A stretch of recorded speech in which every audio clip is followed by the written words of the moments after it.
You know what? I felt it was about time to finally drop an official review on my end on one of what I believe was one of the best beginner oud fragrances I've ever introduced in my collection, and that is M7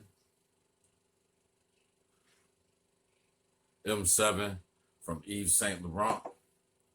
Gonna give y'all my 2 cents on that. Stay tuned.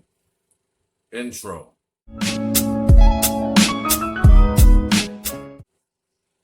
Welcome back after that very quick intro. But no, seriously, I have never dropped a review on this, and I've wore this for the last two, as the fragrant bros would say, Daver Oud Vimbers, and that is M7 from Yves Saint Laurent. Is it still worth it in 2020? We're gonna get to that. And I'm just going to, give you my 2 cents in regards to this. So, quickly, the box presentation. This is not the original M7 Oud. This is M7 Oud Absolu. I want to say 2014, 15, 12, one of those is when this reformulated version came out. But the box, I guess, I'm not going to say it's the best box I've seen, but I've seen worse. So you have the product name, company name, size and concentration, the YSL logo at the top. At the back, you have your ingredients information and barcode. And at the bottom, you have the batch code, which is, I can't read it backwards. So there we have it. And then the bottle. I do like the bottle. I wish I would have got the version right before this that had the black label across it. But, product name, company name, and on the side it have the accords. So I'm not sure if this is all the notes involved, but it is the accords, and it is mandarin, oud wood, patchouli, siste, I'm thinking that's sisters, labdanum, and myrrh. And this one actually says 2002. Not sure if you can see it at the bottom there. So in the opening, this is my scent of the day. It is now like 5:16. I put it on at 8:30, so I'm pretty. And it's still a good skin scent. It's not too faint, but I do have to put my hand to my nose to smell it. For some reason, this arm is stronger. This hand is stronger. But just for the opening notes, gonna go back to it. Atomizer, pretty good atomizer as well. So in the opening blast, you're gonna get this bright and fresh mandarin. It's not a fruity mandarin at all. Not a fruity mandarin, but it is bright and it's fresh. And you can tell it's mandarin. With that, you're gonna get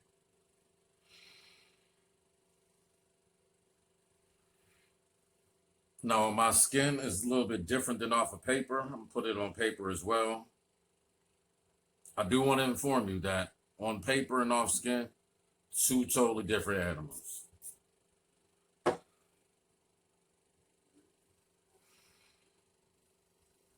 Like the mandarin is more pronounced on the paper, where on my skin, you can tell it's mandarin, but it's not fruity at all. It's just bright, and it gives the either the patchouli or like the incense a little freshness with it, so it doesn't come off, stark, churchy. Like we're on the paper, the mandarin, and I would say this is patchouli is a lot more pronounced on paper than it is skin. But off of skin for the opening, fresh, bright mandarin. You get a patchouli. The patchouli isn't too earthy.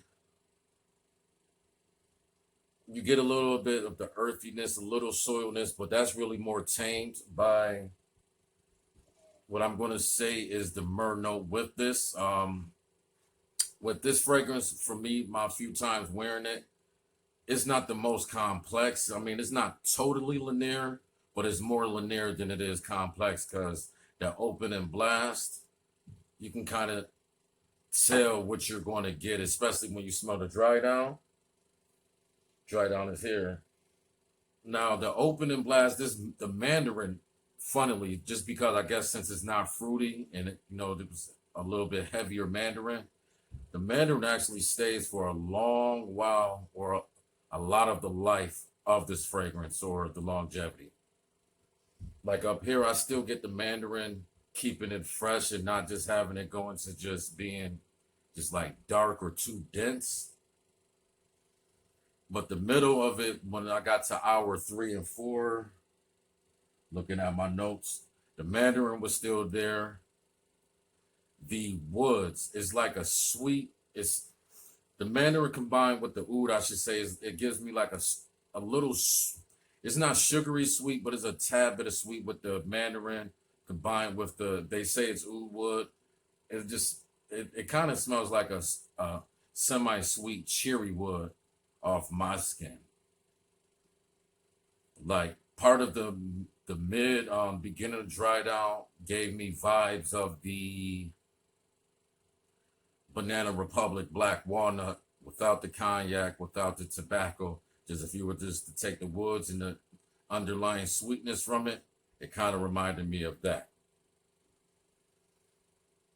Yeah, but I mean, if I had to rate the opening gets a 7 out of 10 for me for the fact I have more provocative opening notes from different fragrances. But for the fact that this is supposed to be oud and a beginner oud, opening gets a 7 out of 10 for me. And the reason why it's 7 is because the Mandarin does not die after the first half an hour or an hour. I mean, it's jive, present for like the first 5 to 6 hours, giving it, a freshness, just lightening up the composition of this fragrance. Now with the deep dry down, once again, this is almost 9.5 hours into it, being a skin scent. The patchouli is no longer earthy. It is actually kind of sweet. I'm not going to say chocolate, but it kind of is giving me cacao type of vibes. The oud is no longer present with this dry down at this length of time. But from hours 4 through hours like 7, you can get the woods. Once again, it came off like a sweet cherry wood to me, but I'm guessing it's oud mixed with the myrrh and the incense. The incense and the wood together, it gives it a very, very pleasant smell. I mean, you'll be hard pressed once again if you're wanting to step your foot into ouds and you have no experience with oud. You want to step your foot into it. You don't want nothing barnyardy or fecal. I would say this will definitely do. It's gonna, I mean, once again, just get your feet wet. It's definitely westernized. What I can say from a sample of the original M7 that I have compared to this one, this is nowhere near as dense or dark as that one. The first original one may have had, either oud or agarwood in it, where this one, if it is in there, is minimal amounts, and it's definitely westernized to where there is no unpleasantness, no funkiness, no fecal, barnyardy smell with the oud at all. This right here, I would definitely recommend for anybody, stepping foot with oud. So performance, as I'm stating to you now, is being in my center today. I put it on around 8:39. I'm pretty sure now that after I'm filming this is, close to 5:30, 5:40 p.m. I mean, that's definitely a full work shift right there. And it's a skin scent, but it's not a faint skin scent. I mean, you can smell it pretty good. The projection was best the first hour and a half, up until, well, first hour and a half, it was the best, but it did project at least a quarter arm's length for the first 3 hours, 3.5 hours of the fragrance. With that, I give that maybe, 6.5, because it's a little bit better than average, but it's not, no performance monster. Longevity. Every time I wear it, I at least get, 8 hours, which is a work shift, which is good for me. So for me, in my opinion, that's an 8. Once again, I do have some that's longer. I do have fragrances that's shorter than that. But the sweet spot is around that 7.5, 8 hour mark. Smell. The smell, I'm going to give it once again a 7.5. I mean, for it to be, a beginner's guide to oud, it's very pleasant. Might not be mass appealing, but it's highly likable. Will you get compliments from this? I don't see this being a compliment magnet. You will compliment yourself. Others that's into fragrances may compliment you. And it depends on your personality and what you're wearing. Like, I couldn't wear this myself with a t-shirt. Polo, yes. Button up Oxford, yes. Going higher, yes. But just like a t-shirt, tank top, just ultra casual, I wouldn't wear this. So I'm not going to say it has the best versatility, but I feel like if you're, as long as you're dressed nice, presented nice, polo or up, or smart casual and higher, I feel like this will do you good. And I'm not going to say you're not going to get any compliments. It's just not one of those compliment machines like a blue fragrance, something that smells shower gelish, Dior Sauvage, Blue de Chanel type. But you will smell pleasant. You'll smell good. Will you smell good enough to make somebody come give you an unsolicited comment? Kind of depends on, the whole visual structure of what your fragrance is combined with your personality, combined with your clothing that day. Is it still worth it in 2020? Just for the fact that I believe that it is a beginner's guide to oud. When you want to step your foot in it, I would say absolutely it's still relevant or worth it in 2020. And it's no longer, 150, 160 bucks. I mean, and this is 2 years ago. I got this. YSL had a sale 40% off. So I ended up getting this for like $77. Good thing about YSL Beauty, .us or .com, they run sales like this all the time. I'm not sure if it's still on there, but if it is, I would say definitely scoop it up, because the last time I did see this, it was on their beauty buys, meaning soon to be discontinued list. So there we have it. I mean, this is just my 2 cents in regards to YSL M7. I wanted to have a review because I never had a review. I put this on a few different lists, but I wanted to make a concerted effort and take some time to really, go, write notes hour by hour, how it was performing on my skin. So if I had to give this totally, just rank it all, to me, this is 7 out of 10. There is better ouds out there, stronger ouds out there. But for a beginner, if you want something real pleasant, with the name oud in it, before you, take that walk off the plank and dive into ouds, this is definitely, I would say, recommended. Something like this, or Versace Oud Noir, which I will be doing a review on as well, since it is Oudvember.